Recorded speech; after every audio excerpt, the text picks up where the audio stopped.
This is the legal definition of battery or extreme cruelty, and I'm going to talk about it because I want to buttress the fact that you don't need it doesn't need to be physical violence alone. And the important thing to know when presenting your proof is VAWA accepts any credible evidence, right?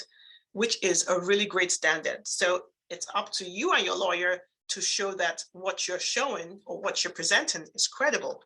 So defining battery or extreme cruelty, the law says it's broadly defined as including any act or threatened act of violence. So remember, it's threatened. It doesn't mean it actually happened, right?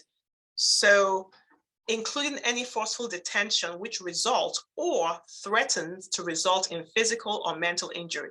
So this is what I want you to kind of look at this language.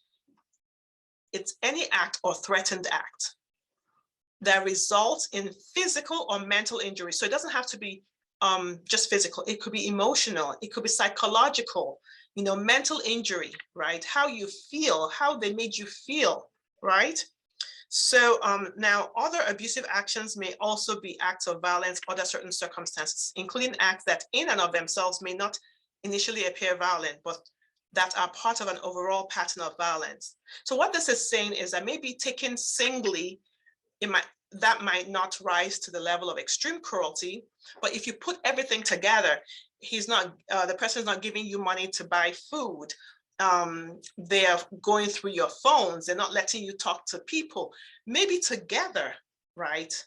It could arise to that part of an overall pattern of violence. And so it's so important that if you're thinking that, this is just not normal, I don't feel happy in this marriage, talk to a lawyer, because you might not know that you're being abused because of the way you might have normalized certain abusive behavior based on how you were raised, based on what you saw when you were growing up, based on what you saw with people around you. So extreme cruelty is, a lot of my cases actually come through extreme cruelty, not battery, because battery is, somebody beats you, or hits you, or pushes you, or shoves you. But extreme cruelty is that psychological component of abuse.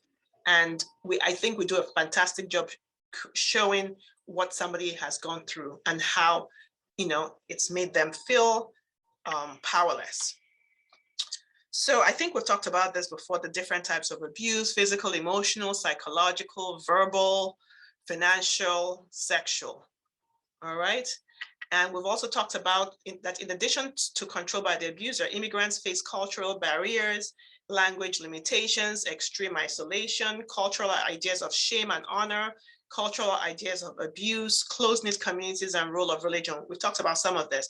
So a lot of people here might not be able to speak English. And so they're also limited in the way they can present themselves and their situation to the world, right? In the United States, sometimes they have no other family members. So there's extreme isolation, which makes their situation even worse. Nobody to talk to about what they're going through.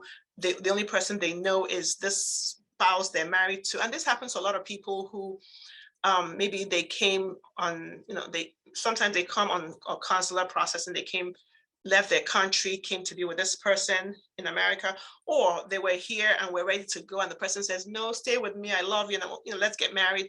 They don't know anybody. And so when this abuse happens to them, it's more intensified because, of their, this situation that they're in.